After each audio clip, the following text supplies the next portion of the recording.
Hey, friend, welcome to this supplemental episode of the Renaissance English History podcast. This is an interview I did, an author chat that we did with Thomas Lockley, who is the author of a very interesting new book on a story that I don't think has ever been told before, at least any time lately, on the Japanese man called Christopher. Of course, that was not his original Japanese name. But Christopher was the first Japanese person to step foot in both North America, possibly the Americas in general, I believe the whole Americas, and England, which is no small feat for the 1580s. So Thomas Lockley is an associate professor at Nihon University College of Law in Tokyo. He teaches courses about the international and multicultural history of Japan and East Asia. And he very kindly did a live author chat with myself and one of my patrons. Marie came and hung out as well. Thomas co-authored African Samurai, the first book in the world about Yasuki, the African warrior who served the Japanese warlord Nobunaga in 2019. While visiting scholar at the School of Oriental and African Studies, University of London, he did much of the research behind his new book, A Gentleman from Japan, The Untold Story of an Incredible Journey from Asia to Queen Elizabeth's Court. He and his family live in Chiba, Japan. So we're going to go right into this unedited interview with Thomas Lockley. Definitely check out his book. It comes out on May 21st. I've read it. It's very, very interesting. I think you will enjoy it. All right, enjoy the conversation.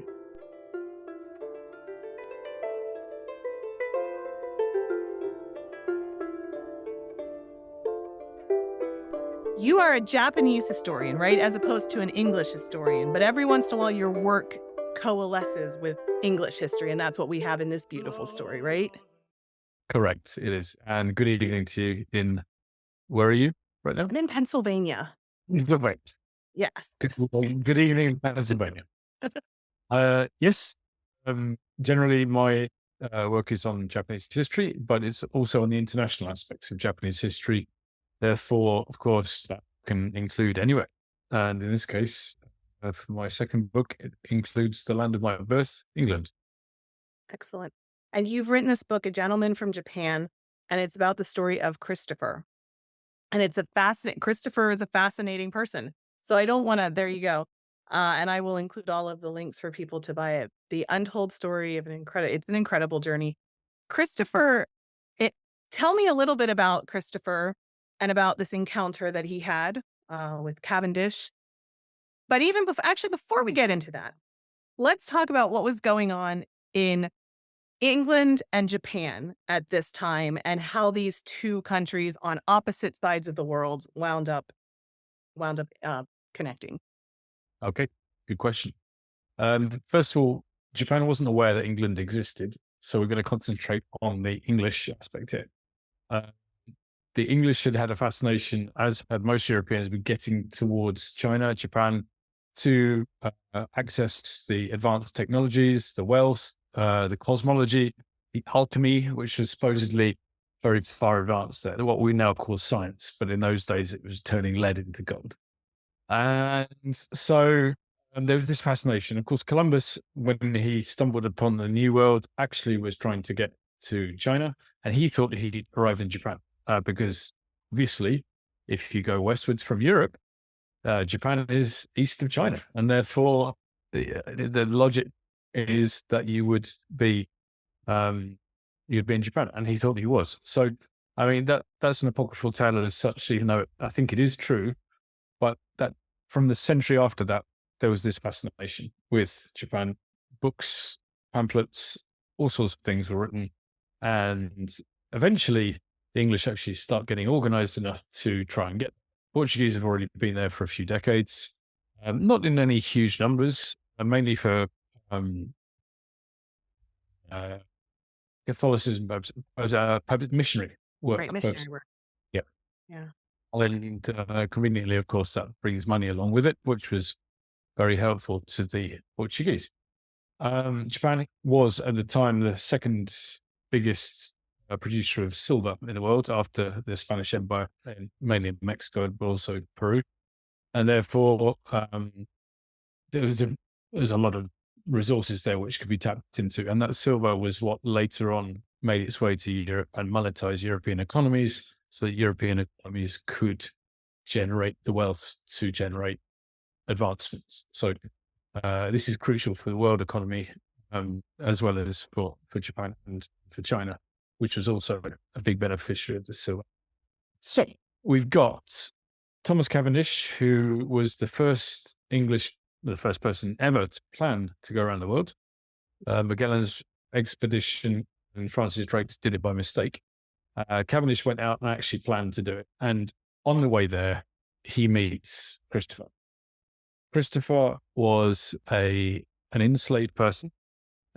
He had been in service to the Spanish in Manila, but we do know he was originally from Japan, and also that he could read and write Japanese, which is actually a very uncommon thing at the time. So it brings a lot of questions as to who he really was. Anyway, the book delves into that. So if you want to find out more about the aspects of peoples in the Pacific at that time, please do. Yeah. And so they encountered each other. Yeah. I want to just also set the stage for what was going on in England that led to Cavendish planning this trip. Um, England was behind, as you said, behind Portugal, and because they were busy having the Wars of the Roses and reformations and all that kind of stuff, killing each other and getting excommunicated and everything. So they finally start to get themselves together, and we have figures like you talk about in your book, like Richard Hakluyt, who was talking about exploring, and we have this piracy that is legal piracy. Talk to me a little bit about what these kind of English sea dogs, as Elizabeth called, like what was going on there that they even started planning these trips? Well, actually, they didn't really, and therefore people like Hakluyt decided that they had to kick some butt, if you like. Okay.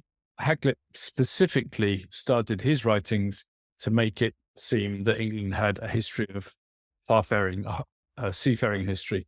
He starts off with Scandinavian explorations in the middle of icy waters and semi-mythical travels, and then comes down all the way to, well, basically the book was Hakluyt's first big book was published the same year that a few months after Christopher arrived. So it's everything up until then, basically.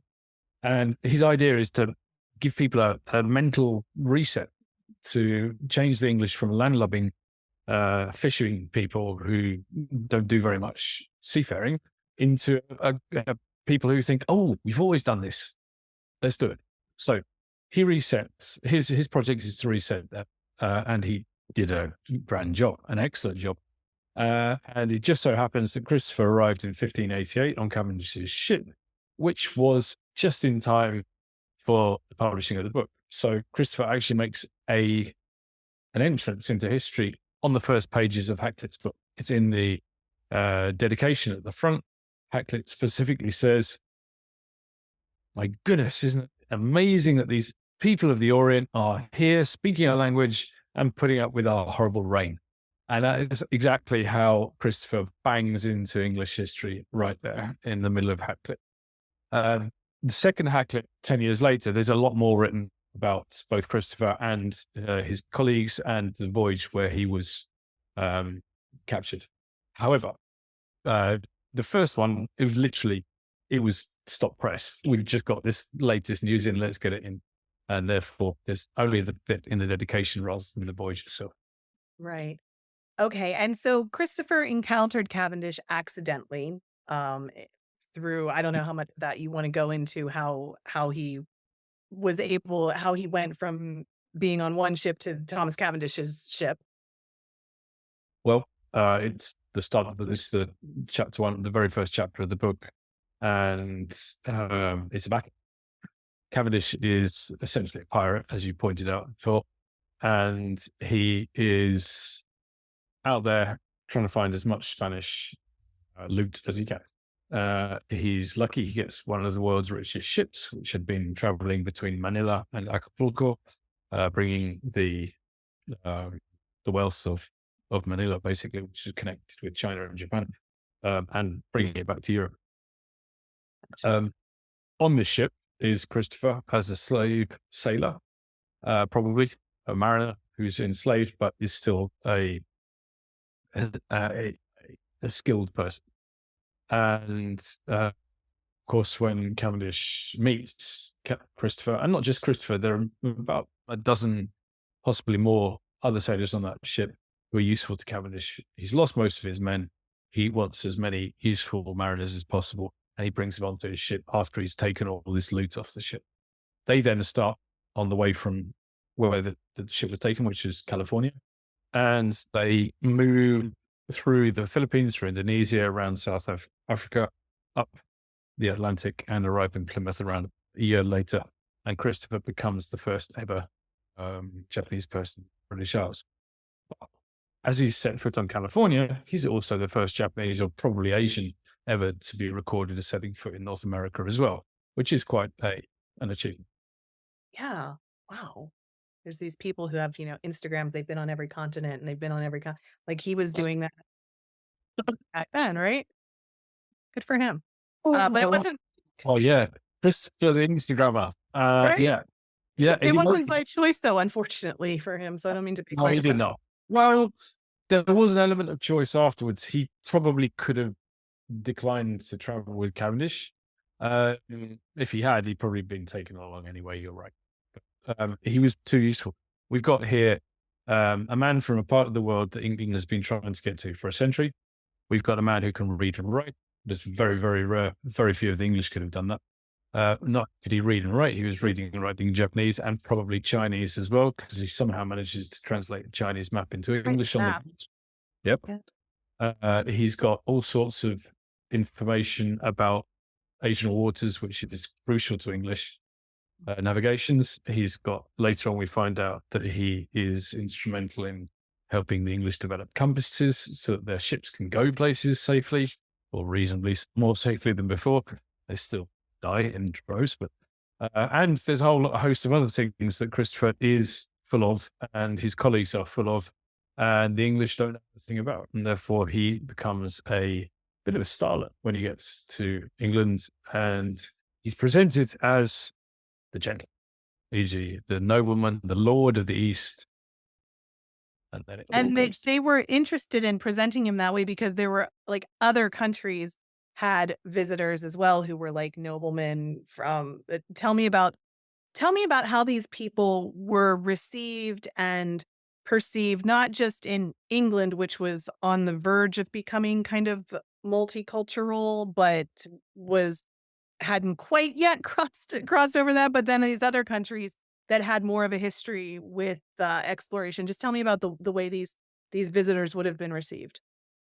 well, the obvious parallel here is the four Japanese boys who toured Catholic Europe only a couple of years before.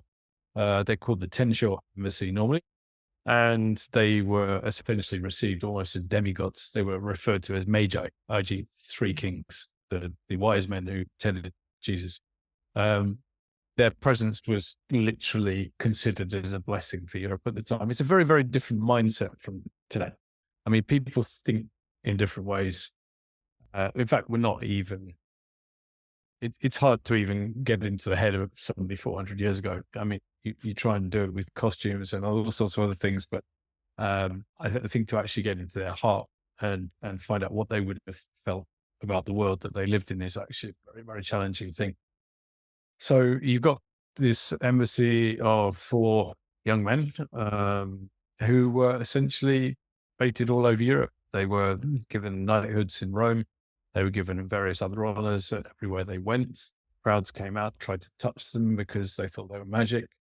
I mean, it is flabbergasting. Well, I mean, but I think what if an alien arrived here, Correct. right? And I mean, it would be a similar, like, I'm sure there would be people who would have a religious side who would think maybe they're coming, bringing a spiritual message and all of that. So maybe it's similar. That's an excellent point, Heather. Yep. I hadn't really put it in the terms of alienness because, well, the likelihood of alien actually being able to speak language and ballroom dance like these Japanese boys had been trained to do Um, However, presumably, if they have the technology to come here, they would have had the technology to figure out how to ballroom dance, or my point, it's a they term. might watch TikTok dances, you know?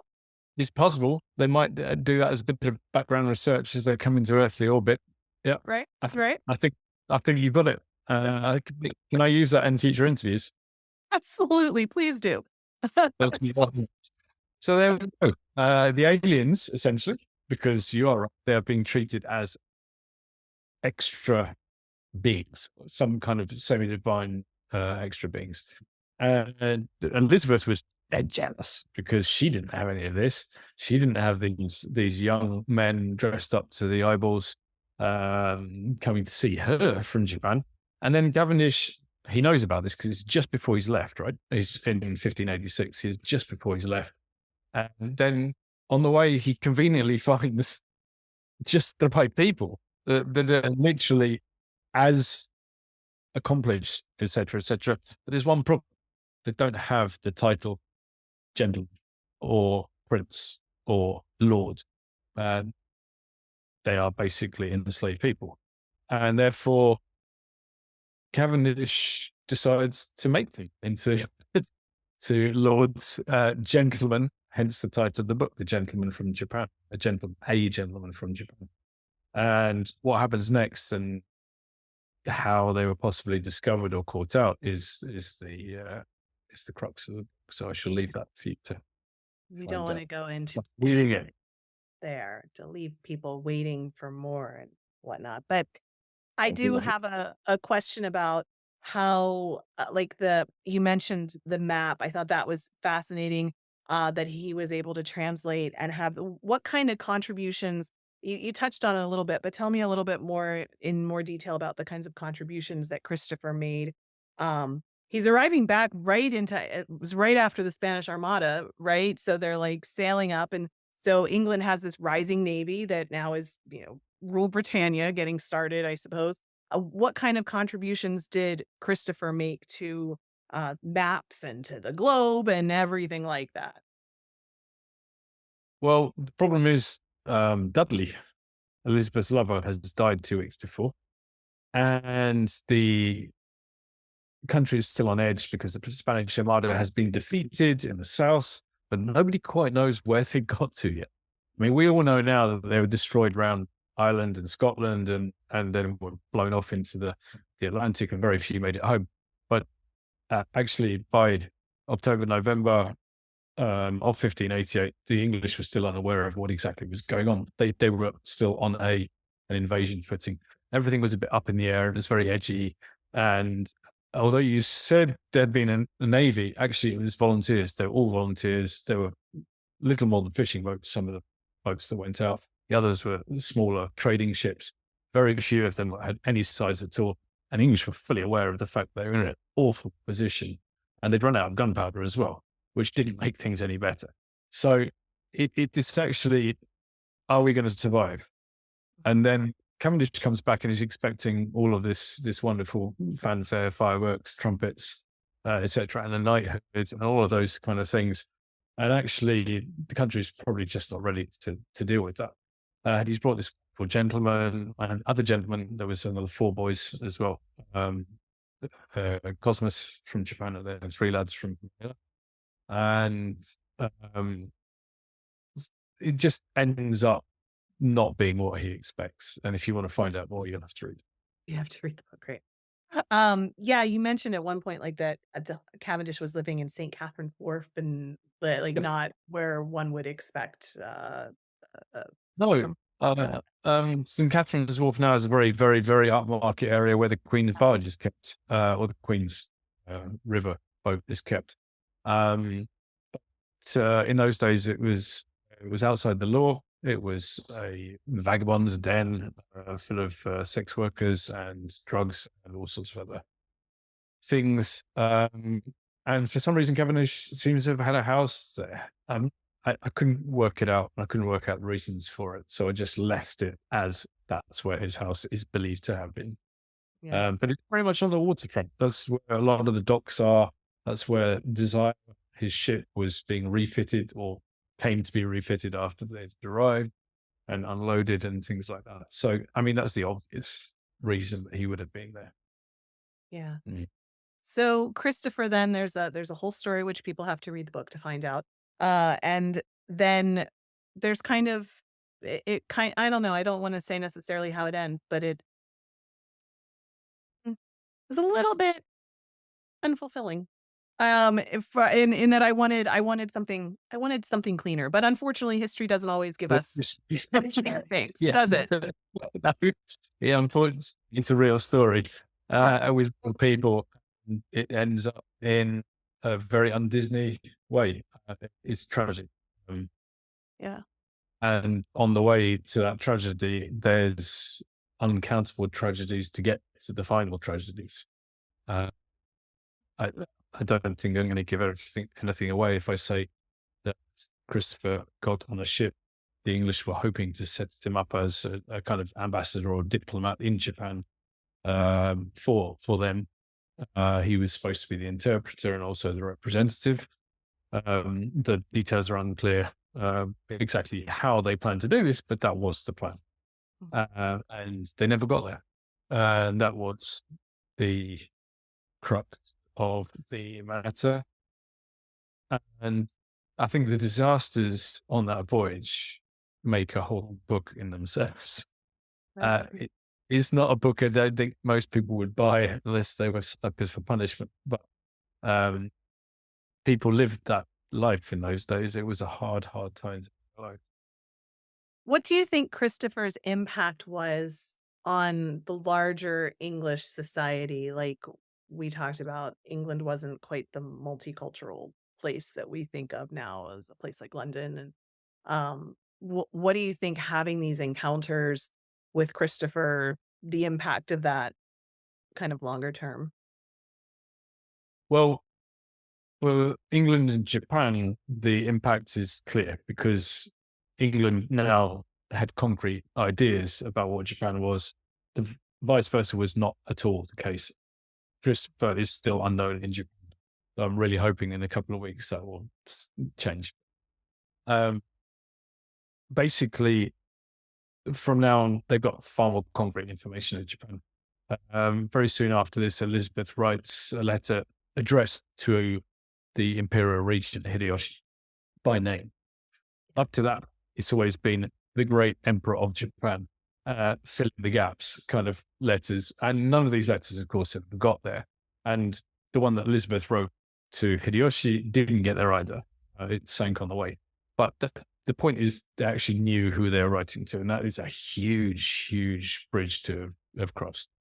They had an idea of what they thought they had an idea of what products Japan would want, what kind of communications Japan would want.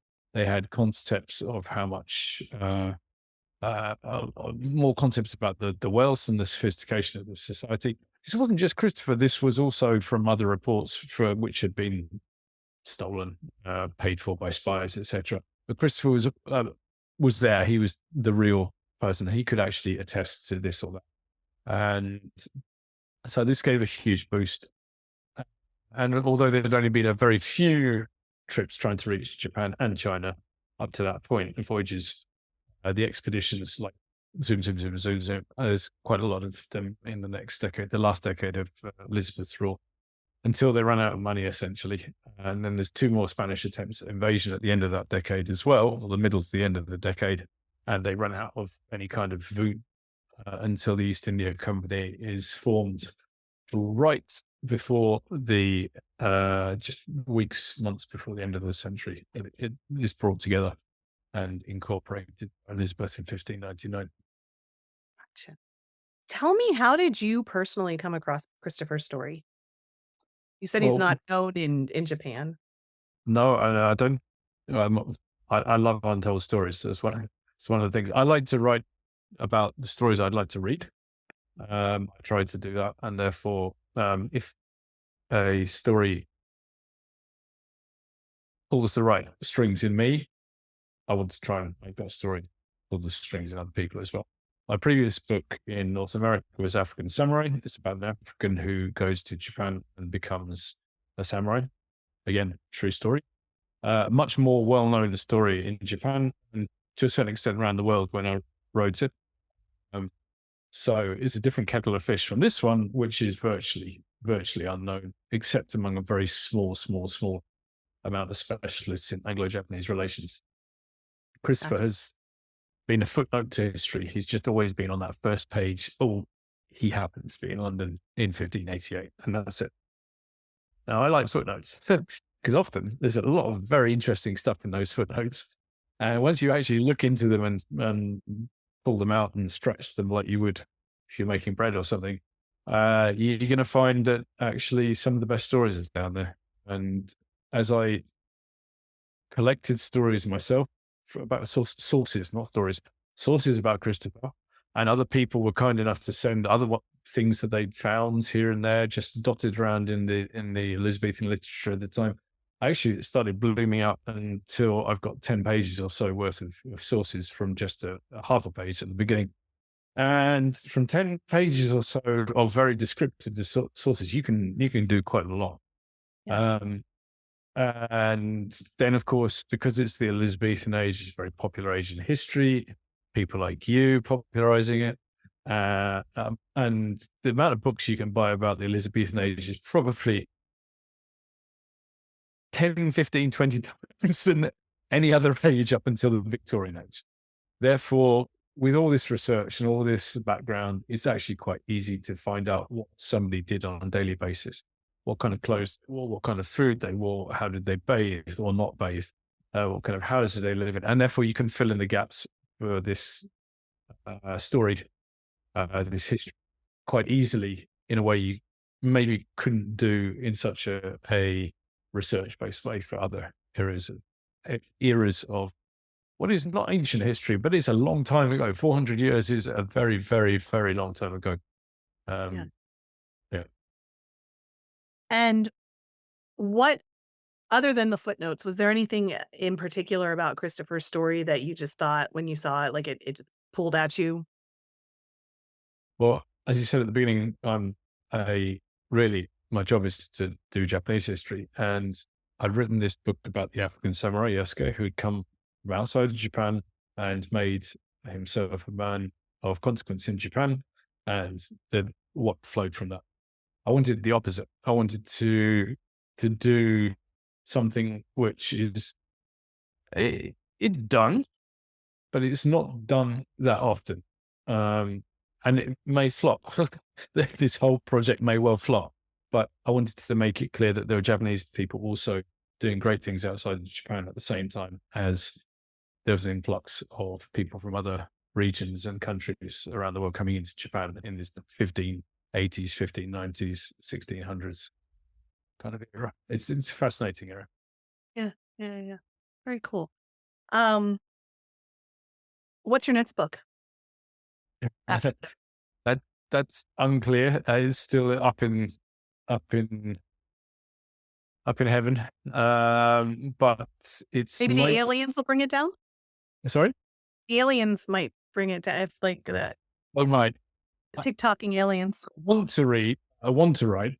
May not be the next book that I do actually write, but the book I want to write is to do with two lives which were spent between Japan and Korea next decade. It's to do with betrayal, violence, love. It's basically making the best of a bad situation. Similar to Christopher in some ways, but there's two lives which are intertwined. They're both traitors, and they join the other side, whether they want to or not. They're forced to join the other side in this massive invasion of the Korean Peninsula by the Japanese in the 1590s. And somehow or other, they both become extremely important men in the other country. But of course, Sorry, go on. what kind of emotion must that be Yeah. to be a traitor and also a patriot to your new place, if you like? So that's How what I did you want. get into Japanese history and living in Japan? You've got a Luton Town football club. I won't hold that against you. I like Tottenham. But anyway, how did this happen? I moved to Japan age 22, uh, and an assistant English language teacher. I met my wife. We went back to the UK for 6 years and then returned to Japan in 2009, having got qualifications with both teachers. She teaches elementary school. I taught high school and now teach university. And I've always loved history, even though my profession is language teacher. I was a teacher of French and German originally, and have also taught English for many years. But the history really motivates people to learn languages. And I was dealing with all these stories of adventure and betrayal and loss, et cetera, whatever. It doesn't matter. Anything that picks at people's hearts, right? And that draws people in. And I found that my students were really enjoying these stories, and I decided I wanted to write some of the stories and take it deeper. So I used my training as an educationalist and a researcher to start to look into the historical, like Hackley did. Actually, he tried to reset his readers' minds into an international mindset.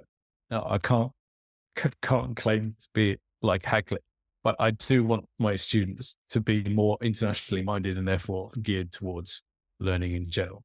And these stories that I'm working on and have been working on are the stories which I find successful for that. And there's no reason why other people can't enjoy them. In fact, African Samurai has been enjoyed by, thankfully, many, many people. Excellent. Oh, that is so great. You know what? I said this would be about half an hour, so I want to be respectful of your time here. Thank Thursday morning here for you. So, I do appreciate you. I'm so glad you wrote to me and we connected, and I loved reading your book. you for having me. Thank you. Yeah. I want to ask Marie really quickly if you want to pop on if you have any questions. If not, you don't have to. But yeah, Thomas Lockley, gentleman from Japan. And when's it come out everywhere? It's U.S. and UK, different dates, or But I'm still not entirely sure about the UK, but the US is May the 21st, and everywhere else in the world, as far as I know. UK should also be out May 21st as well. The process has been started to make that happen. awesome, so good. Marie, I saw Um, you unmuted yourself. Did you want to say anything? Yeah, I mean, these this is fascinating. I just can't imagine the Elizabethan age in Japan. They just don't go in my head together. I mean, you well, could see the Indies, because, Columbus and all that looking for spices and gold and all that stuff. Just, I don't know. well, that's Have to a read the book. wonderful reaction, because actually that's the reaction I'm looking for in the more general reader, um, to really bring a shape to this era, which we all know about, but do we actually know how it actually panned out, or do we just know the few lines that are in textbooks in schools? So hopefully this book will be able to answer some of those questions and hopefully bring a little bit of assurance to. Thomas Lockley, a gentleman from Japan. Everybody needs to go out and get it. Thank you so much. Yeah, I'm going to have to go on to Amazon. Thank you. Thank Yeah. you. Yeah. I don't have anything else other than just my gratitude for you for being here. And I will put this out on my podcast feed, on my YouTube. I'll send you links and you can see, and hopefully you sell a whole bunch of books. And, Thank you you. know, Thank you so much for having me, because Yeah. if you hadn't said yes and Marie hadn't come and joined us here, then I wouldn't have had this opportunity. So thank you very much. awesome. Thank you so much. I will let you go on with get your day started now. I so appreciate you. Have a lovely Yeah. evening. All Thanks. right. Thank Bye-bye. you. Bye, Marie. All right. All right. Bye. Bye-bye. Thanks so much to Thomas Lockley for stopping by. I will be following him now, and I can't wait to see what he does next. All right, I hope you enjoyed it. Thanks for listening. Bye. Blow, northern wind, send who may be sweating. Blow, northern wind, blow, blow, blow. Ich hatte Bord in Bauerbricht, dat soll is Semli